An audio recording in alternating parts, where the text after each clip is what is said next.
We don't want this. We want to work with you as a friend and ally. And we don't want to see you hurt either. But your government has chosen to do this to you. Tonight, U.S. President Donald Trump has imposed tariffs on Canadian goods. What Canada is doing to respond. This is just the beginning of a fight. Survivors of the Île-à-Crosse residential school in Saskatchewan have signed a multi-million-dollar agreement in principle with the federal government. I want to teach other people so they can have more skill sets, more life skills, and with that you get more confidence. And we'll learn about an on-the-land event in Yellowknife that promotes physical and spiritual well-being.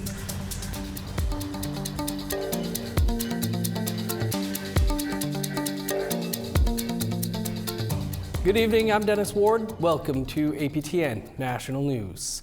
After weeks of threats, U.S. President Donald Trump imposed tariffs on Canadian goods Tuesday.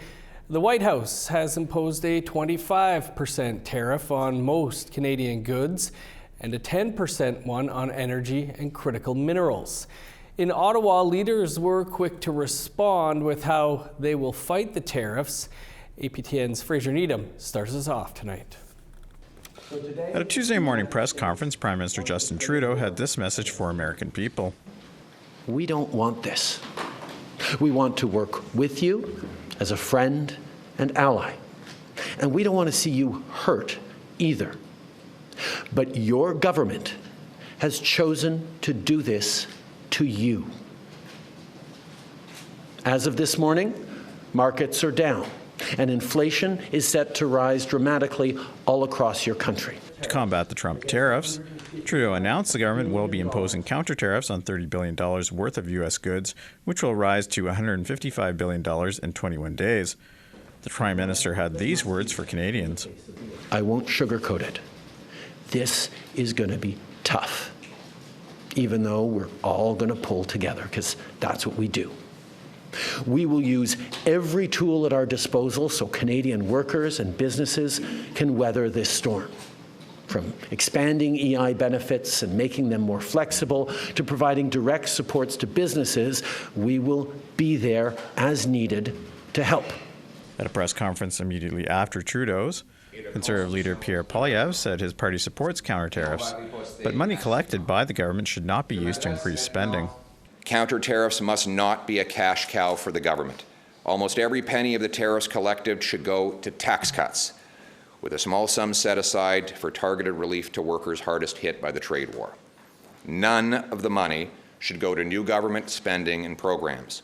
We must not allow politicians to dishonestly use this crisis to once again launch a debt-fueled, money-printing spending spree. At another event down the road from Parliament, Indigenous leaders were at an unrelated press conference where they were asked about the Trump tariffs. Assembly of First Nations National Chief Cindy Woodhouse-Neepanak called for Indigenous and non-Indigenous unity during these challenging times. Look, we won't defeat Trump's colonialism with more colonialism in Canada. And I think that it's time that First Nations people take their rightful place in this country. And I think today needs to signal that. Any talk of annexing our country, well, we're here. First Nations have always been here. We'll continue to be here. And, Canada is on First Nations land. Fraser Needham, APTN National News, Ottawa. Provincial leaders also held their own news conferences today. The Manitoba government is echoing the words of the federal government. In the process, they've put a giant Canadian flag over the steps of the legislature. Premier Wab Kinew says this is about showing solidarity, not just with the federal government, but other premiers and provinces. Also today, both Manitoba and Ontario began removing American alcohol off the shelves as one of its first moves of retaliation.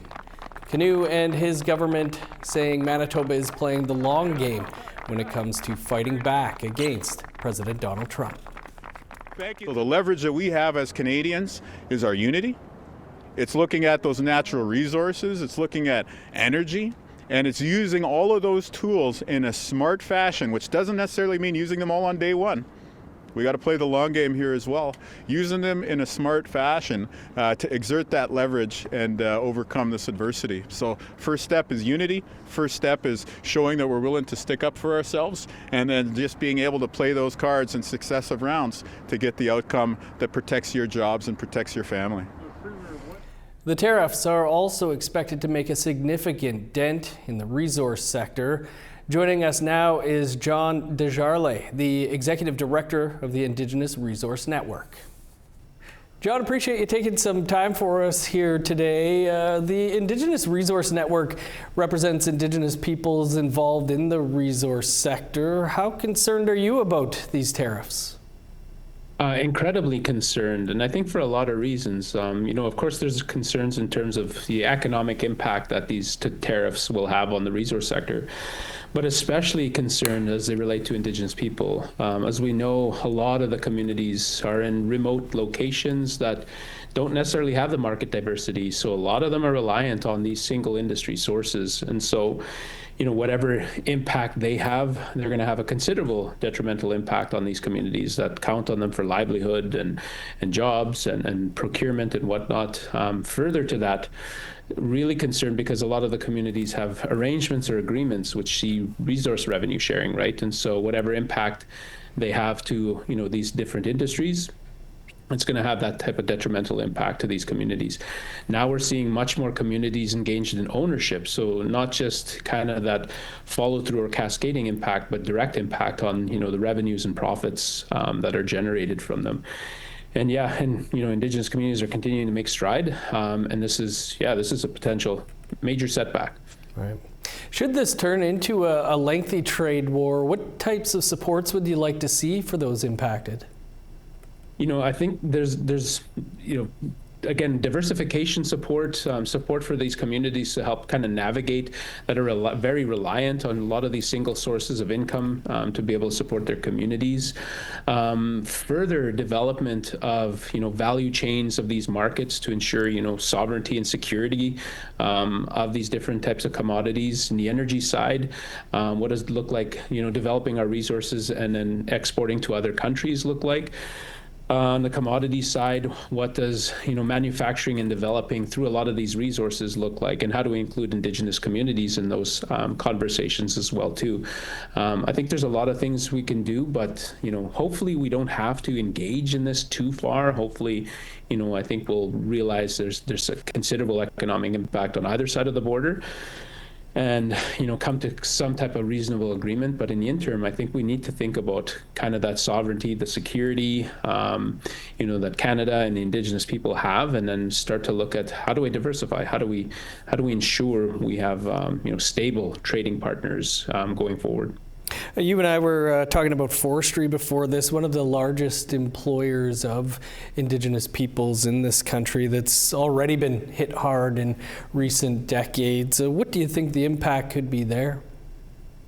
That's one where, the impact could be considerable. That's where you actually see Indigenous businesses engaged on the end side, on the product side, that are shipping products right to the U.S. So there's a direct impact on that, on those communities specifically. And forestry sector is a considerable employer of Indigenous people, again, in those remote and rural locations. And so impact on the industry. Indigenous people are industry through managing forests, through the harvesting, and then of course, the shipping of refined products and to different places, including the U.S. And so, it would be considerable. It would be painful. There's been a lot of talk, I guess, on the longer term about resurrecting once canceled pipeline projects like Energy East and even Keystone XL. That's an interesting one. Are you supportive of moving energy projects once canceled, moving those forward, and other resource development projects out there on the books? Absolutely. I think we are supportive because, we're built off of a network community that is supportive and want to explore that. It's an opportunity to revisit what went wrong and then look at them from a different perspective. I think in today's time, we look at energy projects much differently. 15, 20 years ago, we didn't look at kind of projects from a pure partnership perspective. How do we do this together? We do that much better now. We're seeing energy projects being developed in queue and in line with communities with strong support and consent around those. So we supporting those people those communities that want to engage in it. The discussion is ever more important now because as we talk about security and sovereignty, how do we diversify so we're not exporting a majority of resources to one trading partner, where we can diversify and export to a variety of trading partners. And again, that combined with the fact that Indigenous people are increasing at a great rate their equitable participation in these projects. I think it's a good time to re-explore these because Indigenous people will have a different position. We see communities as leverage, as strength in terms of developing projects, and we should revisit the viability of that and the risks and managing the risks around those. And I think we think about those things differently now, and we should put them back on the table. John, we'll have to leave it there, but appreciate you taking some time. Absolutely, my pleasure, Dennis. Well, despite a 10% tariff on Canadian energy, U.S. President Donald Trump recently spoke about resurrecting the Keystone XL pipeline, which would bring oil from northern Alberta to the Midwest U.S. On tonight's episode of Face to Face, Canadian Council for Indigenous Business CEO Tabitha Bull says it's a bit of a strange announcement. I think it's very interesting that you would bring back that conversation while you're also going to tariff the commodity that's going to flow through that pipeline. So, as with a number of things that have come out from President Trump lately, it's difficult to understand the rationale and the thought on that. But, that conversation, and for our cousins and Indigenous people in the South right now, south of the border in the U.S., it's frightening, and because I really think that they're moving backwards in their respective rights, and I don't know that he's prepared for what the response will be. And you can catch our entire interview with Tabitha Bull tonight, right here after the news. Well, we want to hear what you think about the tariffs or anything else you'd like to reach out about. Here's how to continue the conversation. If you have a story you would like to share, you can send us an email to news@aptn.ca. To read and watch our stories, go to aptnnews.ca. You can also find us online on your favorite social media sites, including TikTok, YouTube, LinkedIn, and X. Follow APTN News to join the conversation and see our latest stories. A Sami politician is in Toronto for the annual Prospectors and Developers Conference to speak about a Canadian-led mining project in her homeland. That story and more still to come.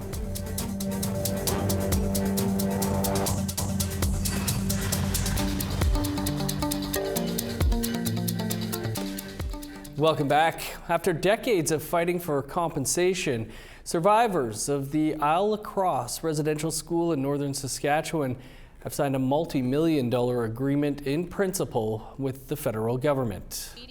Survivors of the Île-à-la-Crosse residential boarding school were left out of the 2016 Indian residential school settlement agreement.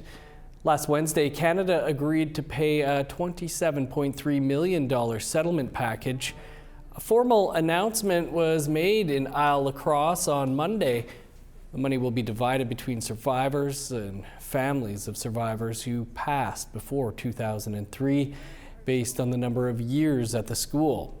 $10 million will also be put aside for a legacy fund for language and cultural revitalization. The Catholic boarding school opened in the 1820s and operated in northwestern Saskatchewan for more than a century. Mostly Métis children were forced to attend. This is just the beginning of a fight. We've won this battle, but we haven't quite won the war. So with this settlement with Canada, it's exciting. But we still have a lawsuit against the Saskatchewan government, and we will continue with that. And they need to come to the table. You can read much more about this story on our website, aptnnews.ca. It's day 3 of the PDAC Mining Conference in Toronto, and while thousands of investors and executives continue to meet inside the Toronto Convention Centre, many in opposition continue to speak out from the outside. Sami leaders announced their opposition to Blue Moon Metals, a Canadian mining company that bought a controversial copper mining development project in northern Norway. According to the Sami, the proposed copper mine would threaten sacred reindeer herding grounds. Leading the delegation is Biaksa Nihilis, a member of the Sami parliament. Although it's still in the planning stages, he says the Sami have been fighting against the project for 20 years. The Sami people and our people lives in Norway, Sweden, Finland and Russia. So we are colonized by 4 states at once. So that's why we're here, to inform the investors, to inform possible investors that this is a project that they shouldn't go through with because of the hazards both with nature but also with indigenous people's rights and then especially reindeer herding, which is protected by human rights and indigenous people's rights. It seems when we have been in dialogue with the Canadians before that they were not informed of all the trouble that mine will cause. So we are obligated to tell the possible shareholders and investors about the mess they are getting themselves into. So that's basically why we're here. Closer to home, a Chinese-owned thermal coal mine was fined $9,000 last week by the Alberta Energy Regulator. The CST Canada coal mine near Grand Cache leaked 1.1 million litres of tailings into the nearby Smoky River in 2023. The regulator report indicated that the owners did not notify them until 7 hours after the leak was discovered. The mining company was fined $22,000 last December for a similar 2022 leak in that same river and delayed reporting it to the regulator. The Alberta Energy Regulator told APTN in an email that fines are limited by provincial guidelines. The NDP's former environmental critic for Alberta calls the $9,000 fine against the mining company a slap on the wrist and says it's not an effective deterrent. He would like to see increased fines for mining companies. Still to come here tonight, we'll take you to a Fishing for Wellness event in Yellowknife. Stick around.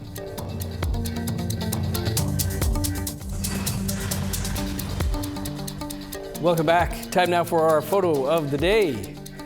And Rhonda Phillip shared the calm waters from the traditional territory of the Seal people located within the Seal Okanagan Nation. Thanks, Rhonda. Photos can be sent to share at aptn.ca to have the chance to be our next photo of the day. Now let's take a look at tomorrow's weather forecast. Starting on the East Coast, +3 with snow in Fredericton, 7 in Halifax. -19 in Kuujjuaq, 14 below for Nain. +5 in Montreal, -5 with flurries in Chibougamau. -3 in Sault Ste. Marie, 5 above in Ottawa. 0 with snow in Thunder Bay, cloudy and -5 in Sioux Lookout. -2 in God's Lake, flurries and -3 in Norway House. 0 in Winnipeg and Dauphin, -4 in Barons River. 1 below in Regina, Estevan and Saskatoon. 0 in Meadow Lake, -1 with snow in La Ronge. In northern Alberta, -3 with snow in High Level, 9 below and flurries in Fort Chippewa. +3 in Edmonton, 5 above in Lethbridge. 9 in Victoria, cloudy and 12 in Kamloops. +5 in Prince George, cloudy and 7 in Smithers. -9 in Old Crow, +3 in Whitehorse. -16 in Yellowknife, 8 below in Norman Wells. -20 in Sax Harbor and Polituck. 24 below in Chesterfield and Whale Cove. -26 in Resolute, 18 below in Igloo Lake. The Native Women's Association of the Northwest Territories organized Fishing for Wellness, a 2-day on-the-land event that promotes physical and spiritual well-being through traditional practices and teachings. Yellowknife video journalist Bruce De La Cruz has more on the story. Over 100 people came to the Con Mine Wharf in Yellowknife for the last weekend of February to watch and participate in some on-the-land activities. Especially when it's windy. Clayton Bell, whose father is Cree and originally from Saskatchewan, led an ice fishing workshop in the ways that had been passed down through his family. Squeeze them out with your thumb and your index finger. In the next tent over, a wolf and fox skinning workshop was led by Nathan Kogiak, a local Inuvialuit trapper with years of experience. Both men share their thoughts on the name of the event, Fishing for Wellness, and how being on the land can contribute to that. I think being on the land is one of the best things that you can do for people, to get out and reconnect with nature. You know, especially around Yellowknife, when you get out of cell phone range so quickly, you're not so dependent on that phone in your hand. For myself, like for a person's mental health, being out, being physical, chiseling through that ice, you're burning off energy. You know, you're dragging the nets. It's good work. So, you know, that's going to help with your mental health, your overall physical well-being.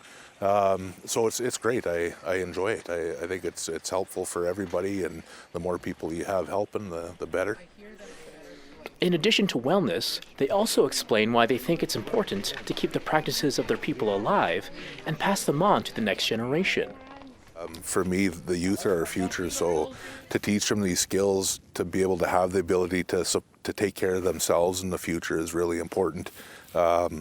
So for them to get in there, and they seemed to be the most engaged in this program. They got in there, they were cleaning the fish, getting their hands dirty, and smiling the whole time they were doing it, which was pretty cool. So for me to be able to teach them and give them that exposure is what this is all about. So it would be really unfortunate to lose that, you know, with me. You know, that's why all this information I have, I want to teach other people so they can have more skill sets, more life skills, and with that you get more confidence. And with more confidence, you get higher self-esteem. You feel better about yourself. Nathan shared the one thing that he wanted people to take away from the event: empathy and understanding.